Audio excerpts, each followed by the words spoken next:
Dan and Nigel, thank you very much for your commentary this evening. Very much enjoyed it. Very much enjoyed that match. And Alexandre Lacazette, as you said, 2 goals this evening. And can I just say, Adrian Clarke picked him out as his key man for Arsenal this evening. And as always, Clarke, you've nailed it, mate. Well, not always, but yeah, no, I was pleased with that pick. But he was good, wasn't he, Alexandre Lacazette? Well, I mean, everybody played well tonight. You could highlight 5 or 6 of the 11 and pick out a number of great clips to show, because a lot of the guys were on top form. But for me, Lacazette will probably be kicking himself. He only scored twice. I think he could easily have got 4 or 5 tonight. So I think he is definitely up there now in terms of Arteta's thinking of his first choice centre forward. Yeah, and I'm sure we'll talk loads about Kieran Tierney, but on my screen at the moment, he's doing an interview post match. So does that signify he got man of the match? I'm trying to work it out, because Bukayo Saka was good, Kieran Tierney was good, like you said, an all round good team performance. And we've been waiting a long time for one where we really dominate. Don't get me wrong, we've had good performances, like you said, at halftime. The Manchester United performance was good for different reasons, but this is a game where, albeit West Brom is struggling, but at the end of the day, we still need to dominate, and we did that today. Absolutely, we did. Yeah, no, it was a terrific performance from start to finish, really, from Arsenal. I thought the attitude was spot on right from the get-go, and I think that always makes such a difference. We talked a couple of weeks ago about the need for first half performances to improve, because it sets the tone, and that's exactly what we've done the last couple of weeks.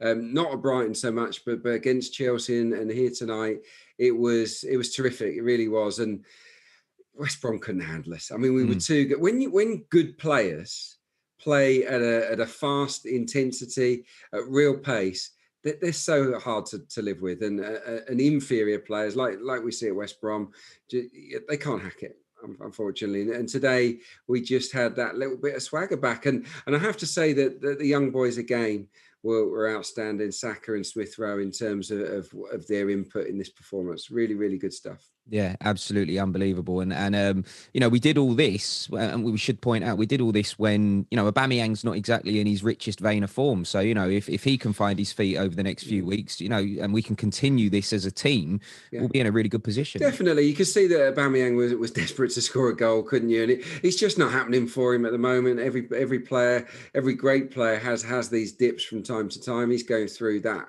at the moment. But the good thing is, Martinelli had the night off tonight, so if he's fit and ready next time out, the manager wants to give Oba a breather, then we can do that. We can mix things up. There's all of a sudden, with the introduction of Martinelli and Smith Rowe and William back and Pepe again, not involved tonight. All of a sudden, we look like we've got a lot of firepower in forward areas, and suddenly every single player is desperate to play.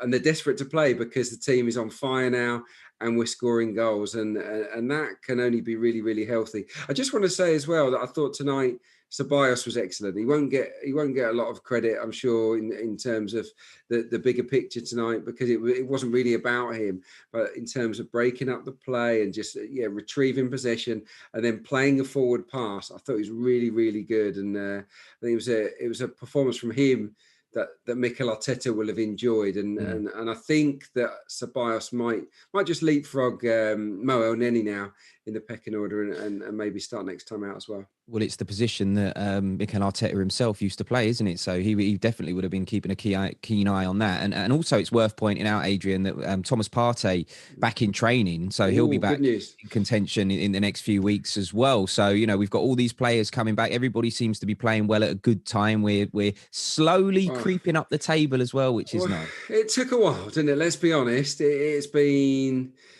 a tough watch for the bulk of this season, and we can't shy away from the fact that it was way below the standards that we all expect from Arsenal. But these 3 wins have been much more like it, and it gives us a platform to kick on now and start to enjoy our football again. And like you say, it won't take a lot. This season's wide open. I mean, Spurs, I think, supposedly having their best season for years, they're only 6 points ahead of us. No one's out of reach. We're not that far behind Chelsea or Manchester City. I'm not saying suddenly the Champions League is back on, but it's certainly not an off. Impossibility. Yeah, it's not an impossibility anymore if Arsenal continue this momentum and play with confidence. And importantly, trim down the squad in this window and maybe supplement it with a couple of starters. Yeah, very much so. Right, well, just on, this performance, I guess that leads us nicely into the first thing that we've learned from tonight's performance then, and it is this. We kick off 2021 with our best performance of the season so far. Very satisfying. Loads of happy gooners out there on social media, as you can imagine. Gups the Great saying here, quality first half performance from Arsenal, nice passing possession chances created and goals. Tierney, Lacazette, Xhaka, Emil Smith-Rowe, Oba and Bellerin have been the standout players for me. Great energy and link-up play.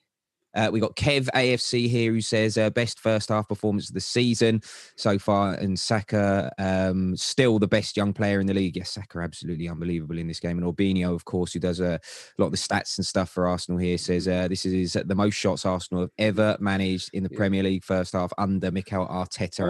On that, Nick, we finished with 12 shots on target. I think we had 21 shots overall, 12 on target. That's the most in a Premier League game since Arsene Wenger was in charge. I think you go back to September 2018, we had 10. I don't know the last time we had 11 or 12. So yeah, this is a big step in the right direction. And I feel that 4-0 really doesn't reflect it. I think 6 or 7 would have been a fairer scoreline based on our dominance of the game. And I'm not saying that to be disrespectful to West Brom. It just was one-way traffic tonight. Yeah, we battered them. And just on the shots on target, if only that was in the last game, I would have won question of stats, wouldn't I? Which is very annoying, right? Let's have a look at the second thing that we've learned from tonight's performance then, and it's this. LACA justifies his selection as our central striker again. Alexandre Lacazette getting loads of love tonight for his performance. Harry says 5 goals in the last 4 games for Alexandre Lacazette. And Midnight Rascal says Lacazette with runners around him brings the best out in him. Yeah, I mean he does. We touched on him in the pre-match show where you picked him out as your key man, and he does such a key role for us in that centre forward position, doesn't he? Yeah, when we've got 3 attacking midfielders, especially attacking midfielders like Smith-Rowe and Saka that want to link and join in and make runs beyond him, I think you need a centre forward that will hold the ball, and that's not really Aubameyang's game. Lacazette does it better than anyone else at the club. Eddie Nketiah can do it, but Lacazette for me is the best at the club in that department, and we've seen it against Chelsea, playing balls around the corner. We saw it tonight. Beautiful run from Emil Smith-Rowe for the great second goal, but the goal doesn't happen if Lacazette doesn't pick out the right pass. He is a quality centre forward. I think that if Mikel Arteta could start this season again and go and just have a little rethink, I think he would have used Alexandre Lacazette a lot more early on in the campaign, and I think he would have played with a number 10. That is a combination that works really well. And Smith-Rowe, because he makes runs in support of Lacazette and in beyond him, that's just what he wants. That's what Lacazette feeds off. And he also gets on the end of chances, as we saw tonight. So yeah, for me, Lacazette has earned the trust of Mikel Arteta moving forwards. And look, when he's fit, I think he plays now, in the short term at least. Just before we go to the third thing that we learned from tonight's performance, then, because it's not about the young man Smith-Rowe, and I did say that we were gonna do a bit of a Smith-Rowe loving. It's interesting, isn't it, how we went from a position where we were struggling so much to create opportunities, and everybody could see why. We didn't really have a creative player in there that could link the play. Emil Smith-Rowe really has done that, and actually we can see some tweets here. Emil Smith-Rowe with so many quick, sharp one-touch passes, exactly what was lacking before he joined the action. Victor Emil Smith-Rowe is the midfielder we have been looking to get for years. Tears in my eyes, hail end. I mean, he's really, the point I'm trying to make is he's cemented himself in this starting lineup within the space of what is it, 3 games, 4 games, something like that. It feels undroppable to me. Football is a very, very competitive business, and if you play for Arsenal, it is unbelievably competitive, and that means you've got to take your chance. When a young player comes into the team, he has to grab it with both hands. And Joe Willock had a chance, didn't he, at number 10 prior to Smith Rowe's return, and he wasn't bad, but just things didn't fall his way. I think we got knocked down to 10 men against Leeds, and yeah, just things didn't come off for him in terms of scoring the goals or making goals. Smith Rowe has instantly hit the ground running and has come up with end product, 2 assists. Now, in quick succession, and he's been at the heart of most good things that Arsenal have done. And it is those runs that he makes, and it's also the way he moves the ball early. And that's where maybe he has the edge on Joe Willock, is that he's happy to play the ball 1 and 2 touch. Joe sometimes hangs on to it. He's a better traveller with the ball, but Smith Rowe will shift it on quickly when he has to, and also he makes very, very intelligent runs into space. So yeah, for me, Smith Rowe, again, a little bit like Lacazette. Why change a winning formula? For me, it's Lacazette with Smith Rowe in behind at the moment, Xhaka for sure on the right, and then it's Oba or Martinelli on the left. I mean, that's how you got to look at it, unless we go super attacking and have just that one central midfielder, and then you can probably crowbar all of them into the same team, maybe with Bukayo Saka playing more centrally with Smith Rowe as a double attacking midfield pivot with Martinelli and Aubameyang out wide. But I don't see that happening too often. No, and it's one of those things, we say it often, it's a good headache for a manager to have when you've got, quality players. And keeping forwards fresh, especially in this congested season where everybody's going to be on their knees. The players are going to be so tired. It's good to have too many forwards, because you can pull one out for a game. Tonight it was Martinelli, and then you can unleash them again the next time because without weakening the team. So yeah, they'll look at the numbers, they'll look at who's flagging a bit, and they'll make those changes and just chop one in, one out, maybe every game. But the bulk of it, I think, will stay the same for a while now. Yeah, we've got a week of rest now as well, haven't we, before Newcastle in the FA Cup, and I expect Martinelli will probably start that game. So we'll have to see what happens there. Let's have a look then at the third and final thing that we've learned from tonight's performance then, and it's this: Tierney versus West Bromwich Albion, or Nigel Winterburn against Wimbledon. Oh dear. Danny here said Kieran Tierney. That was Nigel Winterburn all over. You mentioned it at half time as well, didn't you, Clarke? Yeah, a little bit lottery here says Tierney is like a young Scottish version of Winterburn, more energy than a Duracell battery. I think we can actually see, here it is, we can see Nigel's goal. Picks it up there. Well, this is one of them. This is one of them. Whoa, have some of that. That was against Wimbledon. That was one of his famous goals. Yeah, that is an unbelievable stuff. I think I was at that game as a schoolboy watching on. That was absolute scorcher, wasn't it? Right-footed.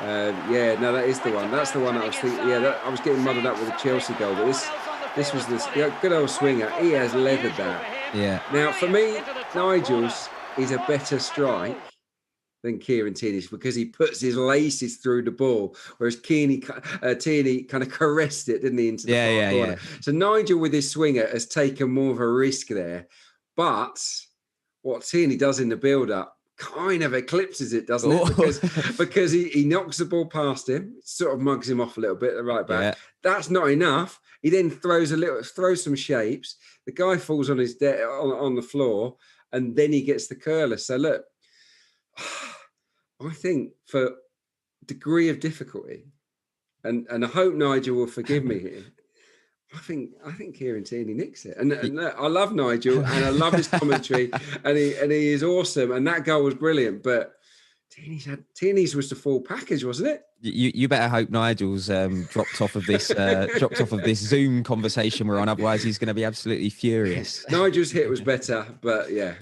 whole package to Kieran for me. Yeah, great, 2 great goals anyway. Yeah. I'm just going to sit on the fence and say that. Such a scaredy cat. Got to be impartial as the host, eh? We have to deal with the question of stats result, unfortunately for me.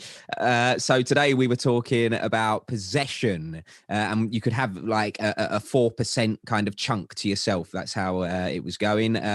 Clarke, what did you say again? I think 65 to 69. Right, so that means Dan went 60 to 65. 4, didn't he? And then I went above. Anyway, cut a long story short, Roebuck gets the points, 3 points to him because it finished up on around 61%, I think. So let me just tell you. Oh, here he is. Let me just say that a little like Arsenal, as AD was pointing out, it's been a hard watch recently with you two picking up the points. But from here on in, a little bit like Arsenal. Just expect to rise up the tables.